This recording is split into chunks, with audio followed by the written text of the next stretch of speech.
Happy spring equinox, happy spring. So today brings the promise of new light, hope, this energy of new life, of renewal, of rebirth.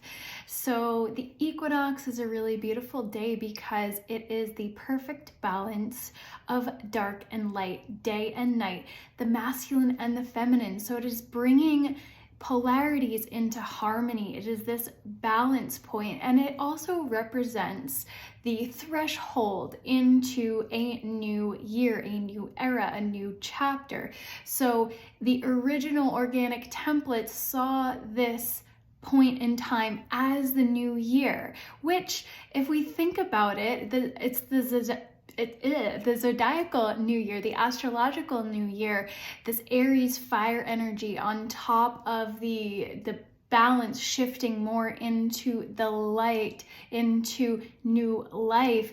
There's a lot more energetic resonance with now being the new year versus the new year being a random day in the middle of winter, in the middle, like the dead of winter, when things are dead. So this is really a beautiful opportunity for us to reclaim that original essence, that original template, the organic template, because there has been a great deal of distortion in our world for many reasons. But this very much goes back into the rise of the patriarchal religions. So we look at Christianity and the dates of the holidays being just ever so slightly off from the original holy days, holidays, holy days. So really, in truth, Christianity co-opted a lot of the original quote unquote pagan holy days and twisted them to suit the purposes of Christianity. And there wasn't a great deal of originality there, to be entirely honest. They took a lot of the existing traditions from the more earth-centric, earth-focused, sacred feminine, divine feminine traditions, and they just took them in order to co-opt, to invert and distort, so people became separated from the original timeline, from the original organic divine feminine template. And what we are seeing now is the rise of the divine feminine, where we are beginning to remember and to reclaim and restore those organic templates. And what that really means is reconnecting with that original essence. Now, we can bring them into modern day, of course, but it's a rebalancing, it's a harmonizing, again, a harmonizing of the ancient past with the trajectory of humanity going forward. And this year we have also the Aries new moon landing tomorrow, the day after the formal equinox, which is at 5:24 p.m. Eastern time, I believe, to be precise. And then later on this week, we have a really powerful once-in-a-lifetime transit of Pluto moving into Aquarius. So this particular year, this week, we have incredibly potent timelines shifting. So Pluto moving into Aquarius, we haven't seen this since the late 1700s, about 1778 through 1790. If we look back in history, that was a time of really incredible revolution around the world. And we obviously had the American Revolution and the establishment of the United States of America. We had revolution all over the world though as well. The French Revolution, I'm sure there are more that I'm forgetting, but it was a time when the entire social order was they're undergoing upheaval and was really recreated. So what's going to happen this time around? Well, we already see a lot of the foundations upon which our society has been built are beginning to crumble. The foundation is shaking. It's beginning to collapse, perhaps. We shall see. But every astrologer saw things getting shaken up this year, and we already see that happening in our world. Look at the financial system. Now, this isn't cause for panic. This is a call to really go within and really consider what your own foundation is. What is your own personal life foundation built on? Are you giving your power away to these external structures that are actually not serving your higher good? Are you giving your power away to these structures that are really built on a foundation of cards? How can you take your power back? How can you create a life that is in service to your highest good? So that is the path of sovereignty. That is the path of reclamation. And in truth, when we tune in with our heart, whatever that looks like is going to be of highest good for the all. And that is what this inverted matrix has really disconnected us from. It's been this very egocentric, me, version of reality, and that's clearly not working.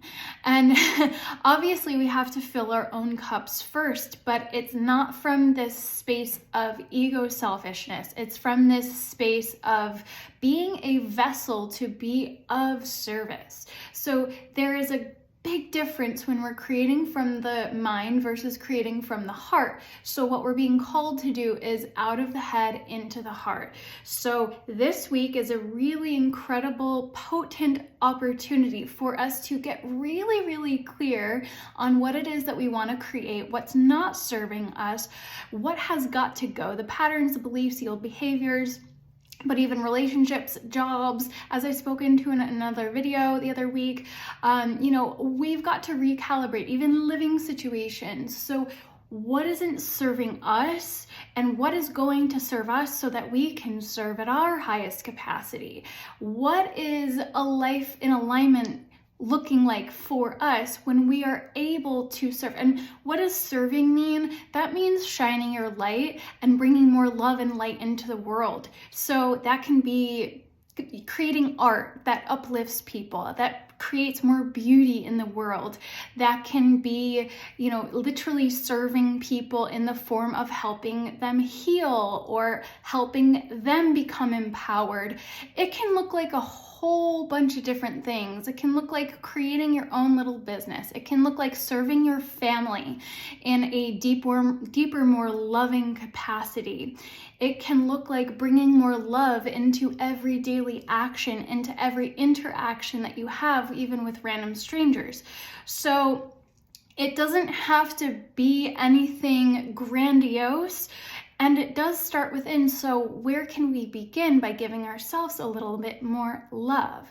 So again, today marks the start of the astrological new year with the new moon tomorrow. We're really fully anchoring in that new year energy, like the real new year.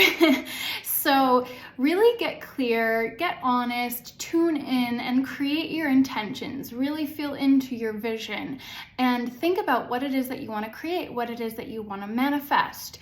So it's also a time to embark on a new path. If you already have an idea of what it is that you want to create or the path that you want to go down that is more aligned for you, take those first steps, take that aligned action. And as I was saying about Pluto entering Aquarius, so Pluto is the god of the underworld. He represents the planet represents the god of the underworld. So again, the last time we had this particular transit was way back in the 1770s when we saw a lot of upheaval in the world. So how can you co-create a world that is for the good of all? That is the higher level way of looking at this. Some people will call it heaven on earth. I do a lot. How can you help to co-create heaven on earth? How can you help to anchor in those beautiful frequencies of heaven, like harmony and love and bliss and joy? What little role can you play in helping to create that reality? Now, when we create something new, the old has got to go, right? We've got to create the space for the new to be built. So yes, there's likely going to be a little bit of crumbling in your personal life, in the collective. But again, we get to choose how we are impacted by the world around us. Are we reacting or are we responding?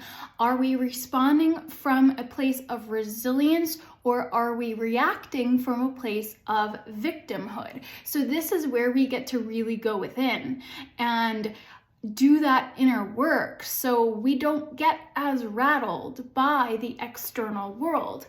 And I've faced all sorts of breakdown in my life, and I know it's not easy, and I'm not going to sit here and minimize the very real difficulty it can cause for us. At the same time, we have the capacity to create that inner foundation, to create that inner strength that has that really potent creative power. When we are in full alignment, we are a vessel for these higher divine light frequencies to work through us, to anchor in these frequencies. And when we are in alignment, then the universe is going to provide, source is going to provide. So what is abundance? It's not just about, fancy cars and large houses. It is a state of being. It is a state of peace. It is a state of gratitude, amongst others. So gratitude is that threshold. It's a really important key here. So what can you do to shift your inner state, to be in alignment with those higher states, to create more harmony in the world? Again, so on top of all of these planetary and zodiac astrological transitions, we have a lot of incredible, potent, high energy streams coming in, light beams, streams of energy, of light energy coming in off the sun. So we've had really, really high frequency CMEs, coronal mass ejections, solar flares, solar storms, all sorts of other crazy energies coming off the sun. The Schumann resonance has been doing interesting things lately. So this is measurable stuff. You can go find, there's all sorts of accounts online that will show these graphs measuring the frequencies, and it's really powerful stuff that's coming in. So we are feeling this, many of us, on a cellular level, on a physical level, experiencing symptoms. Some people are more aware of it, more conscious of it than not, than others rather, but it's all for our highest good. It's all asking us to purge, to rest, to allow our systems to be upgraded. So it's this detoxification process, this purification of our systems, and it's a recalibration of our nervous systems first and foremost. So grounding ourselves down into the earth, allowing ourselves to soak up that beautiful sunlight energy. It is more than vitamin D. It is more than the circadian rhythm, which both of those are incredibly important for our physical well-being, which helps our nervous system, but it's also activating us with these really beautiful solar codes at a DNA level that we cannot see. We mostly don't even feel, we don't even totally understand it, but what is happening is an activation at a deeper level. It's triggering us to release all that's blocking, but it's also upgrading our system, activating and bringing online that deeper encoded blueprint. So that 98% of DNA that they told us was junk DNA when we were in school, that's really just been inactive. So we have only been using a tiny fraction of our capacity. So when we talk about these, abilities that people have, clairvoyance, clairsentience, telepathy, all sorts of other things, more and more people are beginning to see these extra sensory capabilities come online, and their sensitivity is being heightened. It used to be thought that sensitivity was a little bit of a fault, a flaw, but actually it's a gift. We are more in tune and in sync with the energies around us, and we can feel more clearly and more perceptively what is going on around us. Our intuition is being heightened. So if you're experiencing more synchronicities, if you're experiencing deja vu, really vivid dreams, this is all good. Ringing in the ears, headaches, all sorts of things might be happening. And it is really truly for our highest good when this is happening. And now it's not just this week, it's been ramping up and it's going to continue to ramp up. And the shakeup that happens from this Pluto entering Aquarius, this is not, going to be a one and done deal either. So this information is going to be relevant for quite a while. So really, really just come back to these ideas of grounding in, of honoring the natural cycles of the year, of tuning in to your own energy, tuning in to the frequencies of the world around you. It's all tied in. Everything is connected. We are all connected to the energies above, below, within, without. As above, so below. As within, so without. There is deep truth to those notions. So, last week, just, to bring it back to my personal life, personal experience of all these high frequency energies, because of course we're also moving through this photon belt, increasing the frequency of Gaia herself. So the whole solar system is going through this kind of ascension, this upgrade, to use the word ascension. We are entering higher frequency state of being. So the old frequencies that are very dense are being we're being forced to let go of them, basically. I stumbled on that one, but that's what's happening at a massive collective level. So whether you want to look at this metaphorically or figuratively or whatever, we are going through this massive collective evolution of humanity where we are ascending in frequency, which also means an ascension of consciousness. So we are becoming more aware of the world around us, more aware of who we really are, more aware of these deeper connections. So this is getting deeper into esoteric. So getting back to the original template of the divine feminine to bring this more full circle. This is what we've been disconnected from in this inverted matrix. And this is what we are now at a point of coming back into remembrance of, remembering who we really are, who we are connected to, the balancing of the masculine and the feminine. So St. Patrick's Day is also a part of that distortion. And now I don't know if you can really tell, but I am Irish. This is red hair in here, but a part Irish at least. My hair used to be bright red. I have almost half of me is Irish. I have it on both sides. And for me, St. Patrick's Day growing up, it was fun. Okay, recognition of my ancestry, that's super fun. And there are a lot of Irish people in America. So yeah, it was something that I always liked to kind of tune into and celebrate on some level. My parents even went to Ireland on their honeymoon. So we have that connection. And the truth is, though, that St. Patrick's Day is named after St. Patrick, obviously. So St. Patrick, who was he? He was a missionary from the Holy Roman Empire who went to Ireland to drive out the snakes, right? He's celebrated for driving out the snakes. But what does that really mean? Ireland is an island. There were no snakes. There were no actual snakes. So what was he driving out? It's really more of a who.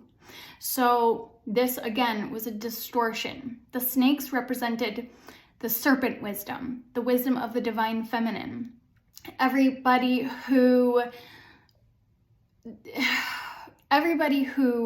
honored and recognized and worshipped the divine feminine, for lack of a better word, worshipped the divine feminine, as well as the druids, the priestesses, the healers, the sacred wisdom keepers who were intimately connected with nature and the divine feminine herself. So, and the land, the old traditions. So he was sent to essentially persecute all of those who worshipped this energy and who practiced these older ways and who were maintaining that tradition. So especially those who embody the serpent energy, which we can look at as the Kundalini energy, accessing and harnessing, activating the power of that Kundalini life force energy, that serpent energy that is represented by the divine feminine.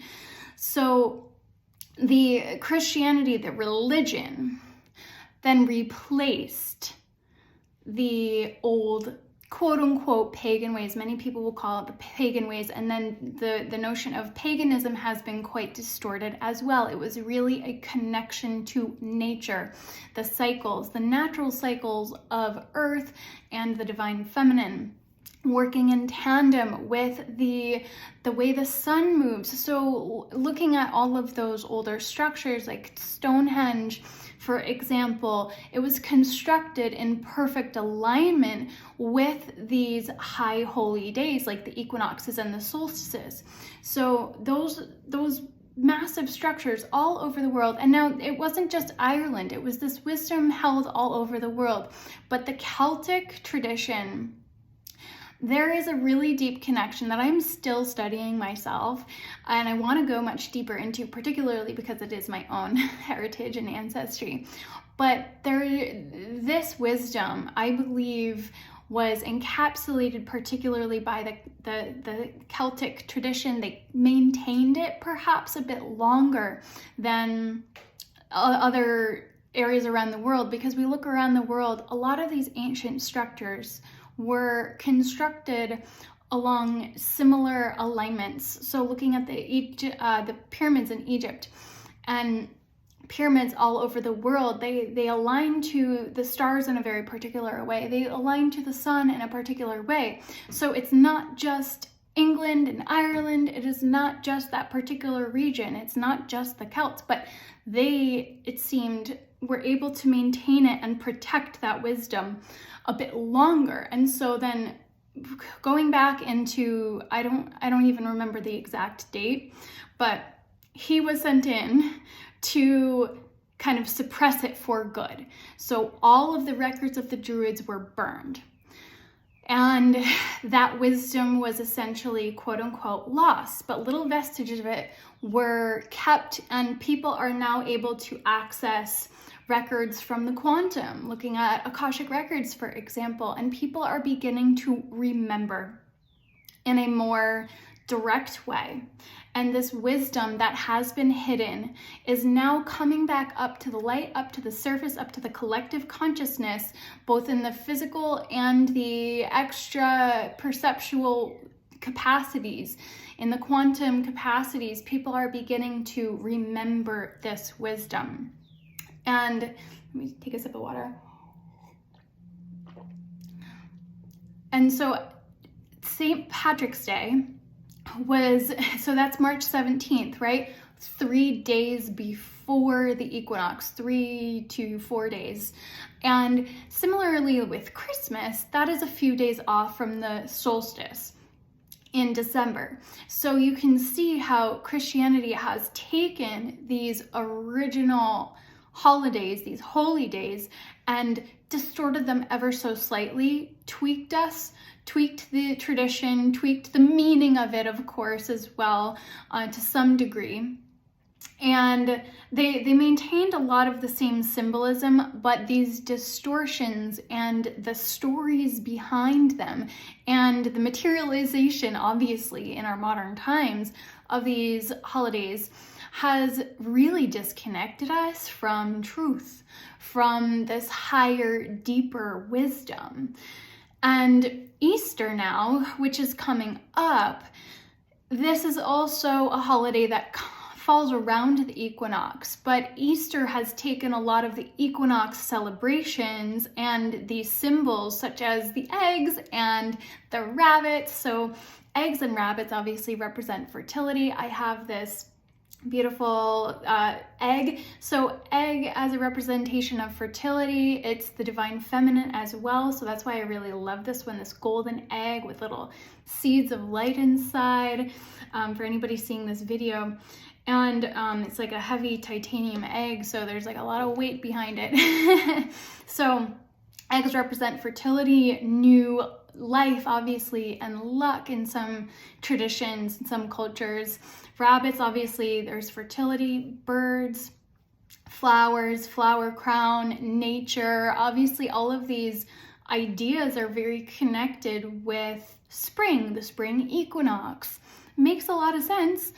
This idea of spring cleaning, the new year, clearing out the old. So this idea of spring cleaning has, come down as just kind of this like idea of spring cleaning, but why is the new year not now? It just makes sense on every level for this to be the new year, right? It's colors of lavender, green, yellow, daffodils, lilacs. I have some flowers behind me, but I'm wearing a little lavender sweater, so I love this color. It's obviously connected with the crown chakra. I have lavender notebooks. I write with purple pens. I take it to another level perhaps, but this is the crown chakra. So lavender being associated with this time, it's also bringing in, to me, the essence of the divine masculine, because the crown chakra is where we are connecting to that, the sun, to backtrack, represents the divine masculine. So the equinox is the perfect balance point of night and day, light and dark, masculine and feminine. So we merge the life force energy of the divine feminine with the activation of the divine masculine to create new life. So this is the divine union in action. So this is why, and then from here forth, the light gets stronger and stronger, and we have more and more life. We come back to life, sense of rebirth. So this is why I really love this time of year, and obviously people feel the energy shift. We have the Aries fire energy helping us to get motivated. And this would be the time to start your New Year's resolutions, really, if you actually want them to stick. Like, who wants to go running in the middle of winter? Or, who wants to go to the gym and start a fitness program in the middle of winter? Now is the time. So if you do have resolutions, or as I prefer to call them, intentions, goals, manifestations, now is the time to get really clear on what it is that you want to create, and then go forth and do that.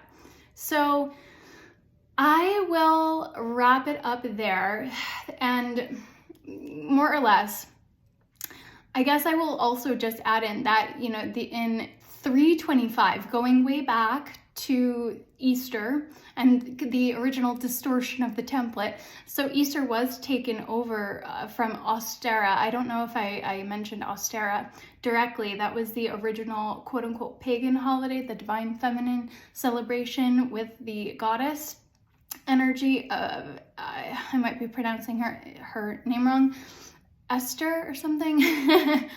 And the Church Council of Nicaea decreed that Easter would fall on the Sunday following the first full moon after the spring equinox. So interestingly, all of these Christian holidays are still directly related to the pagan holidays, and the timing of them is still very much dictated by the quote unquote pagan ways. So it's kind of ironic, isn't it? And, of course, the notion of rebirth is represented by the resurrection of the Christ.